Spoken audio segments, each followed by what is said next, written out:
Hey, so we're just going to talk a little bit more about our first trip. Again, here's the route that we took, and we can post that like in the comments or caption or whatever of of the video. So we started in Rogers, Arkansas, drove down to Shreveport through Stagecoach Road. Went to Galveston to the Texas Killing Fields, which has been urbanized, so there's not really a killing fields anymore. And then drove over to Yorktown Memorial Hospital, did a tour there, then Donkey Lady Bridge, and then went back to Yorktown and stayed in our disgusting motel. And then the next day drove home and stopped at Goatman's Bridge.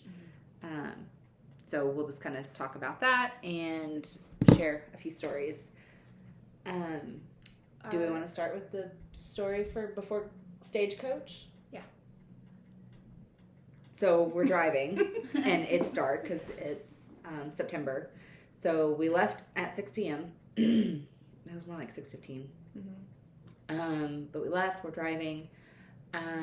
We stop in this nowhere town to get gas, and then we're driving these 2-lane roads, and I thought it was really creepy and weird that there were so many people walking on the side of the road, like all black too, like dressed completely in black, so you couldn't see them in the dark. I was like, these people are asking to die, but okay, they're gonna just join us. So we were already getting freaked out. Yeah. The mood was already being set. We were already getting into spooky territory. Yeah. So then we decide to just jump right in and to get to know each other a little bit better, because we didn't really know each other that well on our first trip. So we're telling, like, what's the spookiest thing that's ever happened to you, or like what's kind of paranormal that can't really be explained. So Kaylin is actually telling the story, and we had lost signal. Like, we're in the middle of nowhere between Arkansas and Louisiana, and we didn't have any cell signal. We didn't have any like radio signal. We didn't have anything.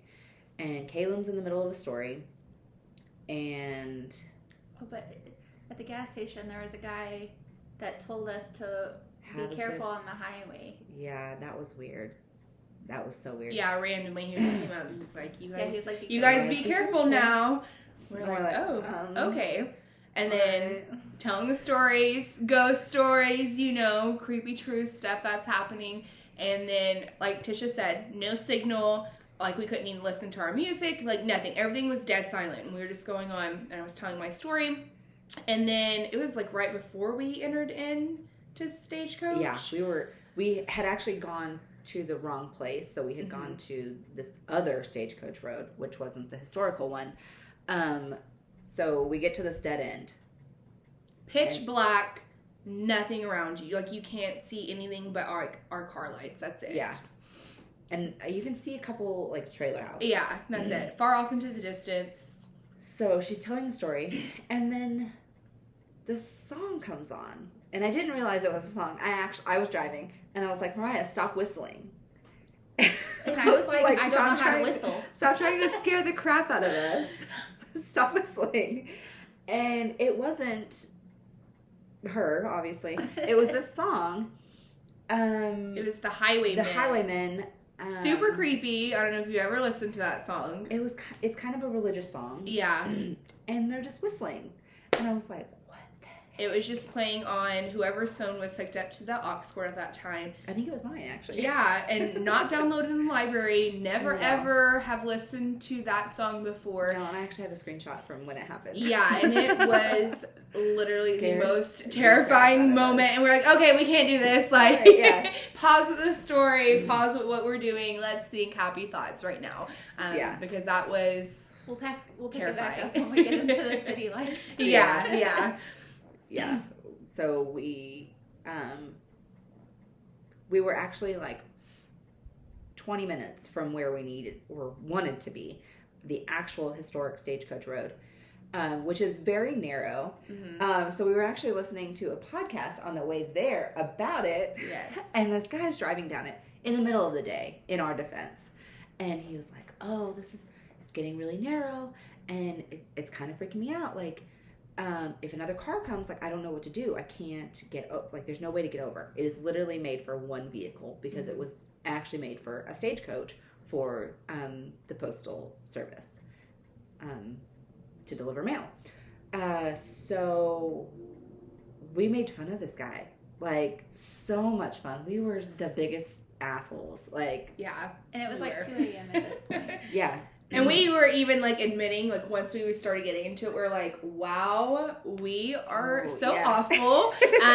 We are terrified. We will never make fun of someone again for their experience. So, granted, too, and, like, the road is narrow, only enough room for one vehicle to go down. And the trees, even in daylight, the trees are so thick and they completely cover like the a road. Yeah, it's like a complete covered canopy of trees. Like, even during daylight, I don't think you could even see much of the actual daylight. And we're out there. Yeah, we don't have signal. We're like, oh my gosh, if something happens, if someone comes out, like, we don't know what we would do at this point. The walls of this trail have been worn down for so long. It's up and over the car. It's like kind of encasing your vehicle as you drive. I was the one driving, and I was seeing beer cans in the road, and I was like, if there's somebody standing in front of this car, I am reversing it. I might be terrible at reversing, but we're getting out of here somehow. Because it's a straight shot. There's nowhere you can turn around. There's no, like, side streets or anything. It is just a one-way path,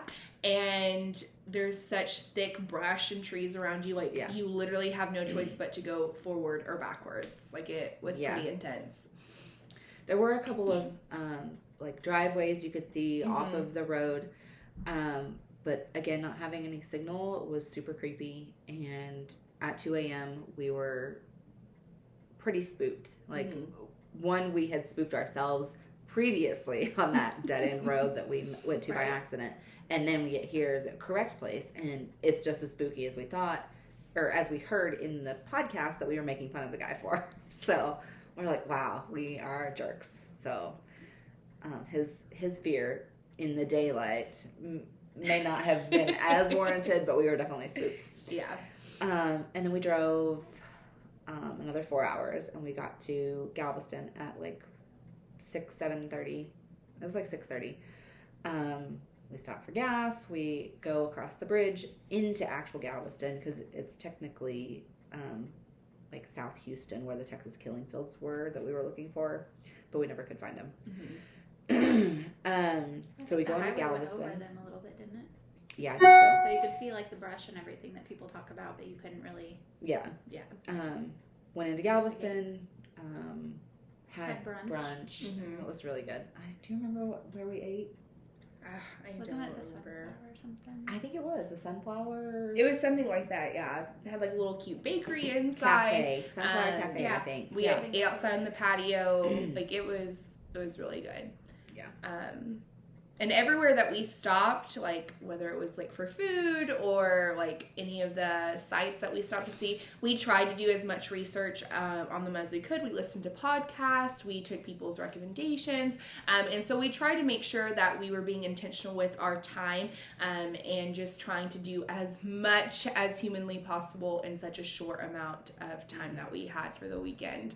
So some of the areas we could have probably stayed a little bit longer and enjoyed it a little bit more, but we wanted to make sure that we got through as quickly as we could and possibly go back another time if we wanted to. Yeah. So, and I personally loved Yorktown the most. I thought that was the best. Definitely interesting, the whole setup. Do you remember the team that we booked through? I don't. I think I just went to like Yorktown Memorial. I think that's right. Yeah, and it was something like that, like touring company that sets up their tours. They own the property. And so we all get there, and we're really excited to go in. A bunch of people gathered around, and even the tour guide's kind of like hyping it up.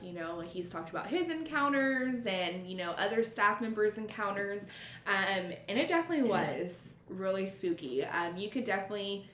I don't know. I could feel the history. Yeah, like it was just so much all at once. I know when we were walking through some of the wings, like I felt like my chest was a little tight, like it was kind of hard to breathe. The nursery. Yeah. So the pediatric unit was probably, I think, like I can feel it now. Like yeah, it was very sad. Like you could just feel the sad heaviness in the air. And of course they told stories, what used to go on there. And it started out as the hospital. And then it was a rehab center after that. There was a church that was included into the back area. Yeah. So there was, like the preacher had his like own little quarters in his room back there. You could go in and see like the church pews that stood there and the stained glass. And it was just all kind of very ominous. Like it was just, I don't know, really, really kind of creepy, but it was a lot of fun. And I think we did get to learn a lot of history about that particular area, and just so much that had happened there. And it was also intriguing to me personally because like Ghost Adventures had went there. They had did a episode on it, so of course I had to watch it before we went. And I don't know, I think they even do the overnight. Do they do the lock-ins there? Yeah, I think so. And so we even talked about like maybe in the future going back and doing that, because I think it definitely would be worth it for sure. Yeah. We if you go, we recommend to take a flashlight because the guides have flashlights and the professional ghost hunters have flashlights, but I think we just used our phones. Yeah. Right? Well, I brought my taser flashlight and he was showing us the preacher's office. And we were all walking out of there, and I accidentally turned on my taser instead of the flashlight. And people paused, and they looked back. And they were like, is something trying to communicate? And we all just kind of went silent and walked away. There was a couple that stayed in there most of the time. I don't know if they thought that was actually something or not. They go through the different wings and tell you a little bit about the history and kind of events that are known to have happened there. And then you get free range. I think for the last, we got like an hour, I think, right? To just kind of explore on our own, and kind of go to whatever areas you wanted to, take pictures. I don't know. It was a good experience, but definitely the feeling of being in there, like you could tell that there was probably some evil things going on, and it was very emotional. Yeah, especially by the back door where they would like cart bodies out of the hospital. That was another kind of heavy area. Oh gosh, and downstairs. Yeah, in the basement they had like the morgue and like a cage. Like, yeah, a cage. I was going to tell that story. And like kind of where they incinerated the bodies and all that. And then the preacher's quarters were downstairs in the very back. And that was kind of where I got my weird feeling. And I stood in there for a little bit while the guy was talking about it and everything. And I was like, I really don't like this area and I don't know why. And at the very end, they had like this little jail cell area right outside the preacher's quarters, and I really wanted my picture taken in there, and it was going to have to be a flash picture because the sun had gone down and we only had the phone flashlights and my flashlight, which I think died at the end. And I started walking towards the cage, and I think it was Tisha was going to take my picture, and I heard a scuffle. And nobody else was down there with us. I heard a scuffle, and I turned around, and I shone my flashlight in the preacher's quarters, and I saw, like, a shirtless guy, and I just saw, like, the side of him, like, his shoulder down.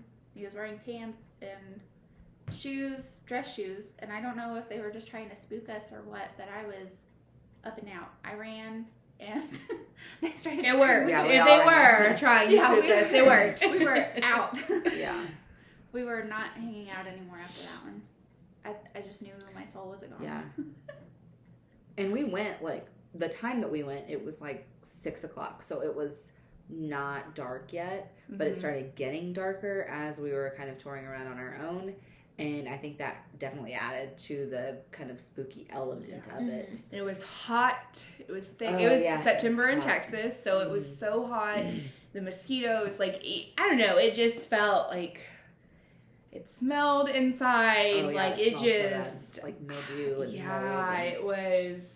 Death. Interesting, but 10 out of 10 recommend. I would definitely go back. Yeah. And so if you're ever in the area, definitely recommend checking it out. The tour guides, they did a phenomenal job, and they were super laid back. They answered any questions. The guy actually reminded me of Joe Exotic. Yeah, a little bit. He's gonna watch this. He was super funny. But like people had questions, and he was just like, you guys go see this part. I'm not going back there though, because I'm not messing with that. This is what's happened. And so I definitely recommend checking it out if you're ever interested. And hopefully we'll have another itinerary planned. Maybe not such a short turnaround trip, but we'll have another trip where we can focus on that area some more, because there is a lot of rich history in Texas. So I'll also add that I don't spook easily, but that was very... Yeah, Mariah's definitely the daredevil of the group. She's the one that goes off into the darkness by herself. By herself. She's like, I'm good. I don't need a flashlight. I don't need anything. Like, I'm fine. I'll be okay. And we're like linking arms, like making sure no one gets left behind. I'm like holding on to the back of her shirt. I'm like, you're not gonna be sucked into this. So we're always like, Mariah, hurry up, come back. Like, we need to go. So for her to get kind of spooked out, then you know that it was probably scary. So we left there, and it was almost getting dark, and we made the horrible decision to forgo food to get to Donkey Lady Bridge. And which this has was like a crazy history of still COVID times. Yeah. So, and that's another reason why our trip was so short, because obviously a lot of things were just now reopening and kind of being a little bit more lenient as far as their restrictions go. And so that made things a little bit challenging at times, because like Tisha said, like we made the decision to eat after our tour, not knowing that everywhere closes at like 9:30, like literally everywhere. So that was interesting. Things are a little bit better now. They stay open a little bit longer. But we have definitely learned to pack all the snacks that we can possibly pack. So more hearty snacks. Yeah, absolutely. Not just Twizzlers and Corn Nuts. And then we went to Donkey Lady Bridge. We get there, and it's like 10:30. It's super dark outside. I want to say there was like overcast or like barely any moon. Like it was really dark. And we had listened to the story on a podcast on the... No, I wasn't, because I was in the... I was driving. Yeah. You were driving. You got out. Yeah. So we pull up, and as soon as we get there, this car pulls up behind us, like really quick. And then these people jump out. And Mariah's already got out of the car. She's in the front of the car. And all of us are yelling, "Get in the car! Get in the car! Get back in the car! Mariah, come on! You're going to die!"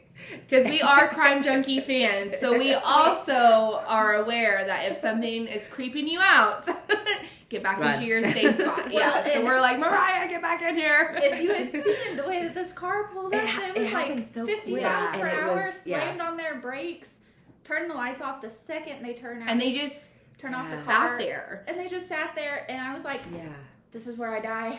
So we're like, Mariah, get back in the car. And there was another couple that was out there.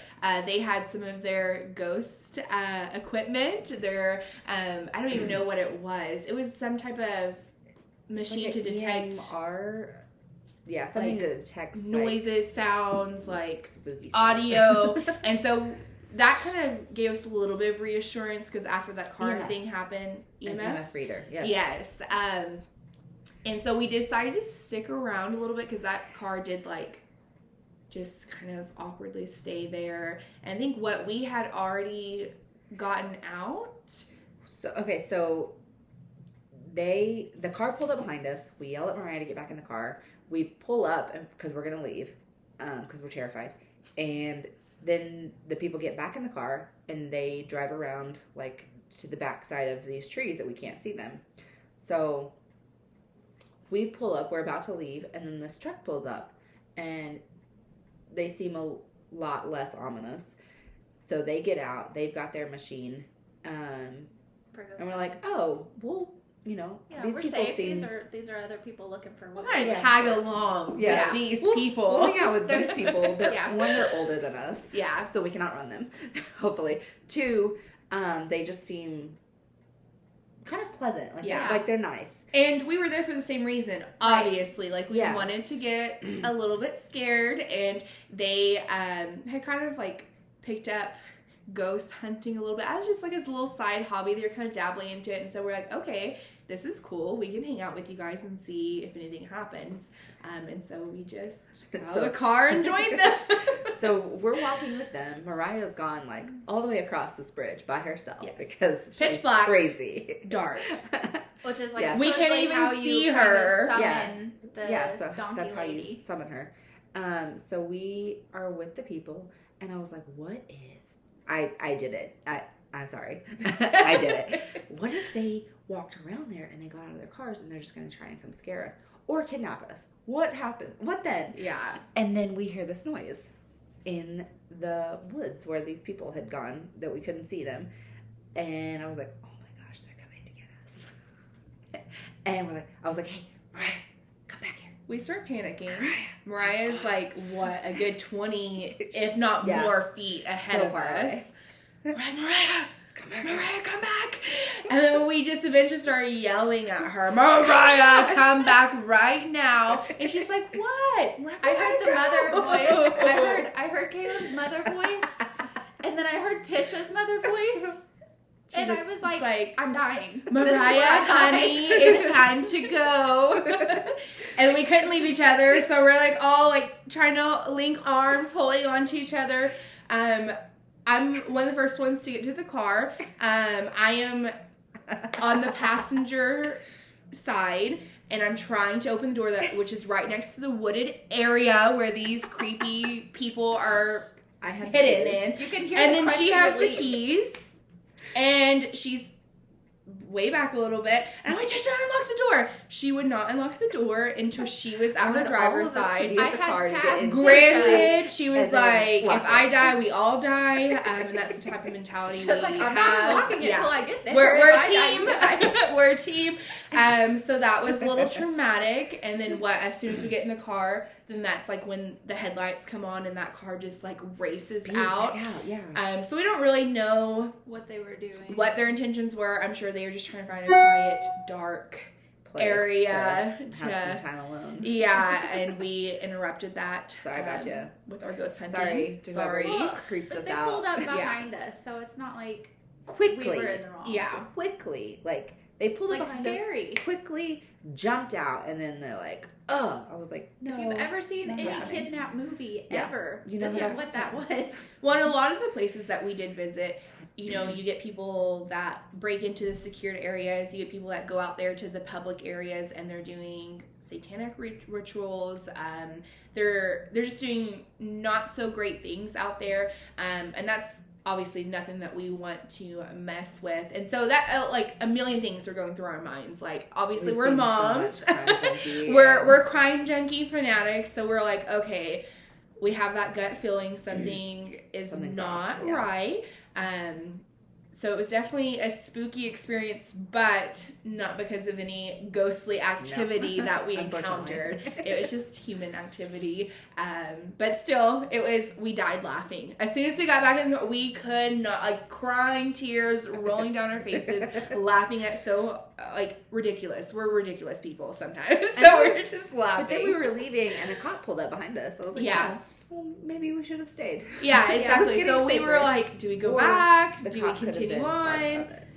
I think at this point we had already decided we're starving. Yeah. We hadn't ate like a whole meal in like since lunch. Yeah. And it was like those awful cheap burgers. Yeah. Oh, I didn't even eat. Yeah. I remember. So I was like withering nothing, obviously, you know. And we try to go back into town. Like Dairy Queen's closed. Every restaurant that we passed. McDonald's was open, but nobody wanted it. Yeah, no one wanted McDonald's. And then we stumbled upon this like little bar and restaurant. It was right down the road from our motel. Yeah, and so we're like, oh, perfect. We'll go and have a couple drinks and eat some burgers, whatever they have. And then we go to grab menus, and the waitress is like, Kitchen's closed. It closed at midnight, and it's like 12:05. Yeah, and we're like, give us some saltine crackers with some barbecue sauce. We don't even care. We are starving. And then that's when we shared a big old fishbowl drink. We just sat there laughing. Mariah didn't participate. She was looking at us. She was our mom that night. She hated us too because we laughed about everything. We had so much adrenaline going on. We were so exhausted. We were so hungry. Like we were it was a roller coaster of emotions and feelings. Yeah, I couldn't keep up with the conversations. Yeah, we were just. I don't know what was happening. If it was, it wasn't even the fishbowl I would have been talking. It was just being sleep deprived and just everything that we had done in such a short amount of time. So we did have lots of fun conversations that made zero sense to everyone else, but it's okay. They full on understood what each other was saying, and I'm sitting there trying to keep up with whatever, and then somebody else would say something. Yeah, she's sober. Somebody else would say something, and I'm like, how did that even come in? And it was yeah. So I think that's when like we really all got comfortable with each other on our trip. We were like, okay, well, we're all safe. Yeah, we're safe. We're friends. This can be fun. Yeah. Place. And we went back to the motel afterwards. The bugs were out of control. You should have seen the vehicle that we drove in. What were they, like butterflies? It was a massacre. Moths, covered everywhere. It was just like clouds of butterflies. Yeah. Everywhere. Like for miles and miles and miles. Like it was so sad. We had to stop and clean the windshield twice. My car never recovered. Yeah. Like I traded in, but my car never recovered. It's always had that like filth on it. Like I went to the car wash so many times and it would not come off. It was so crazy. It was awful. And another thing I think on our trips is obviously we've mentioned several times that we do listen to Crime Junkie and we like, morbid podcasts and all that stuff. So we also try to be as safe as possible in our hotel rooms. We do the buddy system a lot. Mariah will check like the mirrors and the vents and everything. She always sleeps by the door she as didn't well. Check under the bed though. Like we're leaving. She's like, oh, I forgot to check under the bed. I was like, one time. Yeah. Don't get on me for that. We could have died then, but we didn't. I also sleep with a knife under my pillow. Yeah, she sleeps with a knife underneath her pillow. Because I always get stuff next to the door. We always barricade the door. So that's the thing about, I think, being frugal too, is like no matter where you're at, what you're doing, be safe about it. Yeah, be smart, be safe, be there with one another. Like that's what we never sit an individual by themselves. Gas stations and stuff. We would take turns. 2 people would stay in the car, 2 people would go inside, whatever it was. Like we rotated out a buddy system at all times. So I think that was another big thing that comes into play in what we're doing and why we're here is like we want specifically women to feel safe traveling. And we live in a scary world and we want to be able to enjoy things without always feeling alone or like panicking that something's gonna happen. So we're definitely a girl gang. We have each other's backs and I don't know. It was a really fun trip. I think probably the Yorktown and the Donkey Lady Bridge were the most eventful. Oh yeah. 2 stops that we made. Even Goatman's Bridge. We saw it during the evening, like it was right before sunset. So it wasn't like very spooky. There were people out there fishing. There were kids running around playing. Yeah. So we did see like obviously where there had been areas where people were coming out there at night doing like satanic stuff. You could see paint, like spray painted. There was like a satanic ritual had been done. So I'm sure maybe if we had stopped later at night, it would have been a little bit creepier. But it was kind of really in a public area. Like it wasn't really hidden. Like it's a park, I think. Yeah, like people go there all the time. Smelled awful. It did. It smelled. And the mosquitoes literally like out of this world. The size of Texas. They were like this big. Yeah, like, the size of Texas. Yeah. And then you could feel like painful bites like when through they your clothes. Yeah. They were getting me through my jeans and everything. Layers. Yeah. We had bug bites for like 2 weeks after that, like head to toe. It was insane. But I mean, it was a good trip, and I think we came back home from that trip, obviously feeling a little bit more connected, and And we actually, before we got home, we're like, okay, where are we going next? Yeah. When are we going to go? And then we decided that we would go on another trip. You know, granted that everything would be safe and still open, and following COVID protocols, you know, in April 2021, we were like, okay, this is what we want to do. We want to make sure we see these places, still save money the most we can. And we made, a 5-6 day trip out of it? Mm-hmm. It was a long trip. And then that's kind of when we were like, okay, this is what we want to do. And we want to be able to bring people along with us. And kind of take care of everything. So whether you are into true crime, paranormal stuff, or if you just want to travel, that's okay.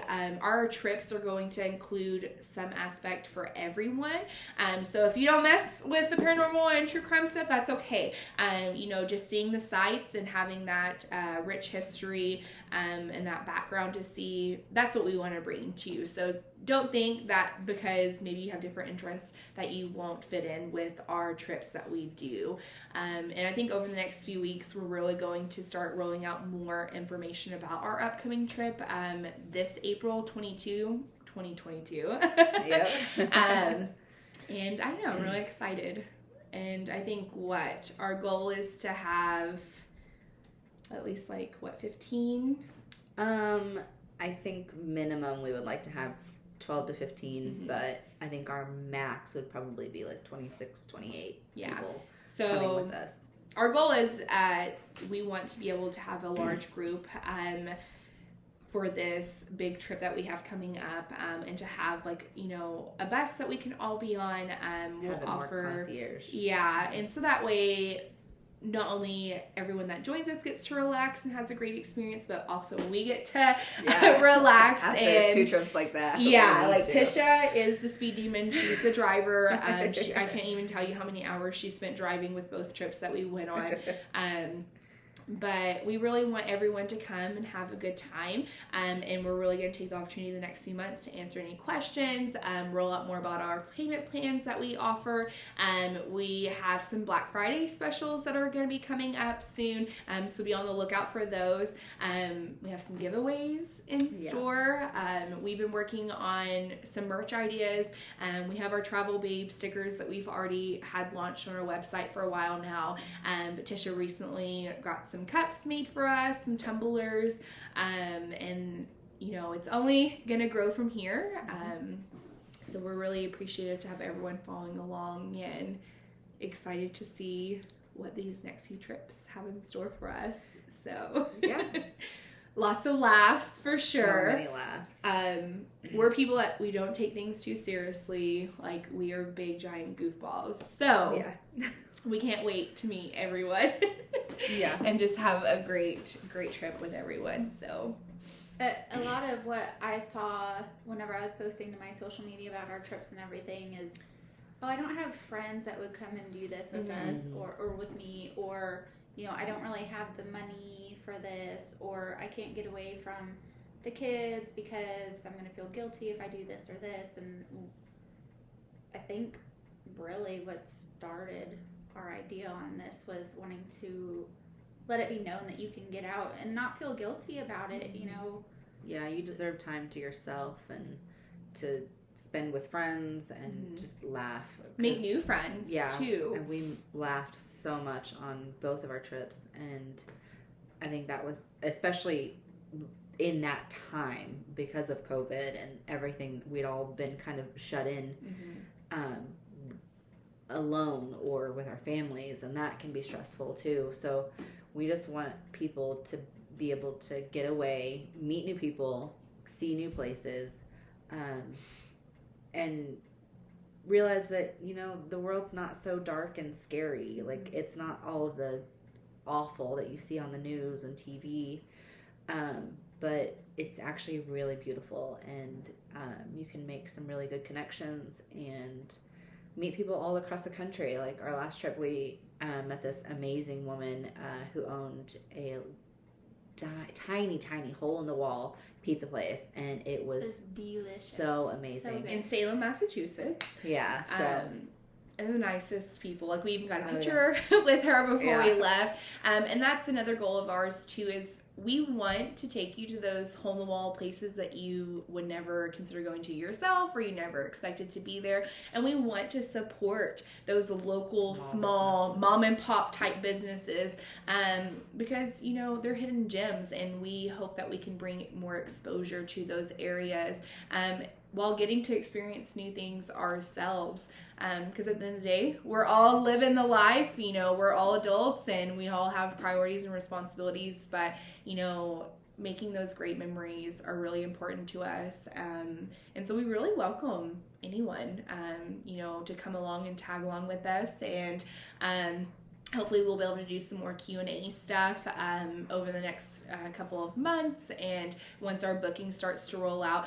We do have it live on our site currently, but we do want to make sure that we have anyone's questions or comments addressed, you know, and we're excited to kick it off. So yeah, so just to kind of wrap things up, if you want to grab one of the stickers she mentioned or one of the tumblers, you can visit our site, or you can book or contact us, whatever you want to do.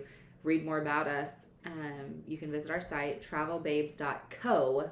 Remember, it's .co, not .com, because the other site could take you to a sketchy place. So do not give them your information at the other website. We also have an Instagram page you can contact us through, our Facebook page, and then it is the three of us that will be responding. So if you have any questions or want to get your spot booked, you will be communicating directly with the three of us. So, all right. Well, thanks for watching. We will try to get a few more of these out through the end of the year, tell you more about our Salem adventure, and give you more information, like Kaylin said, about our next booking and ways you can get connected and get involved with us. If you have any questions, feel free to leave those or reach out to us. One of us is always available. So thanks for watching, and we'll see you next time. Thanks, guys.